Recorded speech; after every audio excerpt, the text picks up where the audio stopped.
میں ازمیر میں پیدا ہوا اور یہ سال تھا 1979۔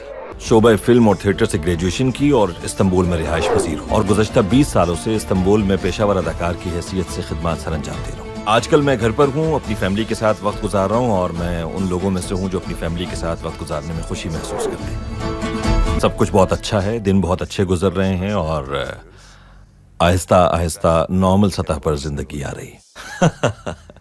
ہم نے تقریباً 6 سال ایک ساتھ کام کیا ہے، اور اس دوران بالکل ایک ٹیم ورک کے طور پر کام کیا۔ ڈرامے کی فضا کو خوشگوار بنانے کے لیے بہت کام کیا۔ پروڈیوسر، ڈائریکٹر اور خود میں نے سب کو ایک جگہ یکجا کرنے اور سب کے ساتھ قریبی مراسم قائم کرنے کی بھرپور کوشش کی، جس میں ہم کامیاب بھی رہے ہیں، اور ان خوشگوار تعلقات کے نتیجے میں ڈرامے پر اس کے بڑے مثبت اثرات مرتب ہوئے ہیں۔ ظاہر ہے اتنا عرصہ اکٹھا رہنے کی وجہ سے ہمارے ذہنوں میں یادگار لمحات موجود ہیں۔ ڈرامے میں لڑائی کے ایک منظر کو فلمایا جانا تھا اور اسے ایک ہی شوٹ میں مکمل کرنا تھا۔ یہ سین لگ بھگ 4 سے 4.5 منٹ کا تھا، اور ارطغرل کو زہر دینے کا ایک منظر تھا۔ اس طویل سین میں کیمرہ باہر سے آتے ہوئے خیمے کے اندر تک پہنچ رہا تھا، اور ساتھ ہی لگی ہوئی آگ کے منظر کو بھی پیش کرنا تھا۔ یہ سب کچھ ایک ہی شوٹ میں ادا کیا جانا تھا۔ خیمے کے اندر 5-6 جنگجو میرے اوپر حملہ آور ہوتے ہیں۔ یہ تمام مناظر بڑے خوبصورت طریقے سے فلمائے جا رہے تھے، لیکن آخری سین میں میرے ساتھ لڑائی کرنے والا اداکار اپنے سین ہی کو بھول جاتا ہے۔ ظاہر ہے پورے سین کو ایک ہی شوٹ میں فلمائے جانے کی وجہ سے 2-3 بار اس کو فلمانے کی کوشش کی گئی، لیکن ہر بار میرا یہ ساتھی اس آخری سین میں مجھے دیکھ کر ہیجان خیز کیفیت میں مبتلا ہو کر بھول جاتا، جس پر میں اس کے پاس گیا اور بڑے پیار محبت سے اس کو اس کے سین کے بارے میں سمجھایا، بلکہ میں نے اس کی تعریفوں کے پل باندھ دیے۔ تم بہادر ہو، تم شیر ہو، تم یہ ہو، تم وہ، تاکہ وہ ہیجان خیز کیفیت سے نکل کر پرسکون ہو جائے اور اپنا سین مکمل کروا سکے۔ سین دوبارہ شروع ہوا اور ایک دم مجھے اپنے سر پر ایک شدید وار محسوس ہوا، اور میں نے پوچھا کیا کیا تم نے؟ یہ کہنے لگا بھائی مجھ سے غلطی میں جلدی سے وار ہو گیا، لیکن تب تک چہرہ لہو لہان ہو گیا تھا۔ شوٹ رک گئی کیونکہ شوٹ کا سوال ہی پیدا نہیں ہوتا تھا، کیونکہ میں زخمی ہو گیا تھا۔ اس ڈرامے میں کئی ایسے واقعات پیش آئے جس میں انجوائے بھی کیا اور کہیں دکھ بھی، درد بھی محسوس ہوا۔ میں پہلے بھی یہ بات کہہ چکا ہوں کہ جو پروجیکٹ ہمیں اس وقت پیش کیے گئے ان میں یہ ایک بہترین پروجیکٹ تھا، کیونکہ اس ڈرامے میں بہت پاک صاف، شفاف اور غیر بناوٹی پیار محبت کو پیش کرنے کے ساتھ ساتھ مذہب اور عدل و انصاف کو بڑے خوبصورت انداز سے اجاگر۔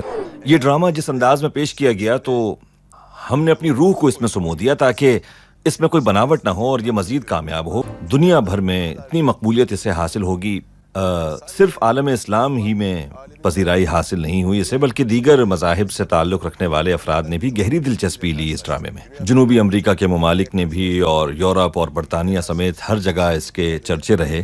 مجھے یہ یقین تو نہیں تھا کہ یہ اتنا زیادہ دنیا بھر میں مقبول ہوگا، ہاں لیکن یہ تھا کہ ترکی میں یہ ڈرامہ بہت زیادہ مقبول ہوگا۔ دنیا بھر میں اس کی مقبولیت یقیناً حیران کن تھی۔ بہت محبت ملی ہے پاکستان سے، اور اتنی محبت اور چاہا جانا یقیناً بہت اچھا محسوس ہوتا ہے۔ پاکستان ہمارا برادر اور دوست ملک ہے۔ ہم نے اپنا بچپن پاکستان کے ساتھ اپنی محبت کے جذبات کے اظہار میں گزارا ہے۔ پاکستان کے لوگ، میں اس سے پہلے ایک فلم میں حصہ لے چکا ہوں، یہ ایک جنگی فلم تھی، اس کا نام تھا ندول و کارتال۔ اس فلم میں حصہ لینے کے لیے پاکستان سے پائلٹ آئے تھے، ہم نے ان کے ساتھ بھی بڑے اچھے طریقے سے گھل مل کر کام کیا۔ یہ سب کچھ پاکستان کے ساتھ ہم ترکوں کی محبت کی وجہ سے تھا اور ایک برادر ملک ہونے کے ناطے تھا۔ اس طرح اپنے ایک برادر ملک پاکستان سے اس قدر محبت کے اظہار نے مجھے بڑا جذباتی بنا دیا ہے۔ میں ویسے بھی پاکستان کا بڑا مداح ہوں، لیکن میں آپ کو یہ بتا دوں کہ سیاست دانوں کا کام ہے، اور میں ایک اداکار ہوں اور میرا کام اداکاری کرنا ہے۔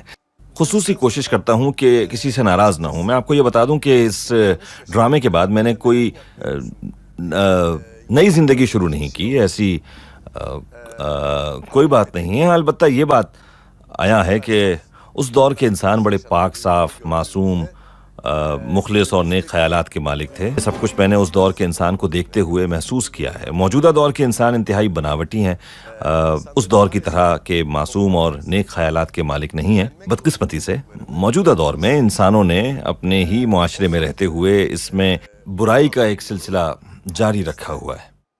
موجودہ دور کے انسان میں بھی معصومیت، شفافیت، اخلاص دیکھنا چاہتا ہوں، لیکن بدقسمتی سے اب ایسا دکھائی نہیں دیتا۔ اب ہم سادہ، پاک صاف اور غیر بناوٹی زندگی گزارنے سے قاصر ہو چکے ہیں، اور دوسروں کے دکھ درد کو بھی اب ہم بہت کم محسوس کرتے ہیں اور دوسروں کا احساس ختم ہو گیا ہے تقریباً۔ مجھ سے اگر آپ یہ پوچھیں کہ میری زندگی میں کوئی خاص تبدیلی آئی ہے تو میں یہ کہوں گا کہ ایسی کوئی خاص تبدیلی نہیں آئی۔ پاکستانیوں کی محبت ایک برادر اور دوست ملک ہونے کی وجہ سے ترکی کے لوگ پاکستان سے بہت محبت کرتے ہیں اور اسی طرح پاکستان کے لوگ بھی ترکی کے لوگوں سے محبت کرتے ہیں۔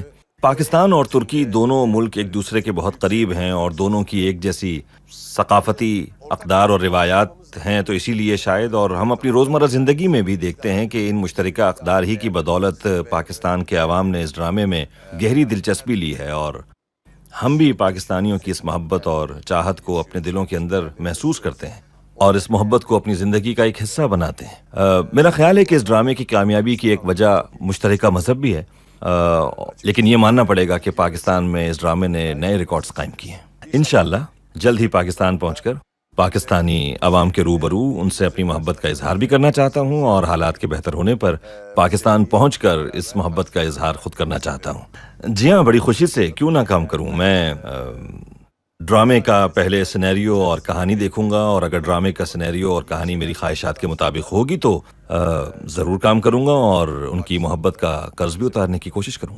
جتنی بھی محبت، چاہت اور لگاؤ مجھے پاکستان سے ملی ہے، میں نے سوچا نہیں تھا اس بارے میں بالکل بھی، اور سوشل میڈیا سے جو پیغامات موصول ہو رہے ہیں، الیکٹرانک اور پرنٹ میڈیا میں جو کچھ پیش کیا جا رہا ہے، ان سب باتوں سے میں اچھی طرح آگاہ ہوں اور یہ سب کچھ ہم تک پہنچ جاتا ہے۔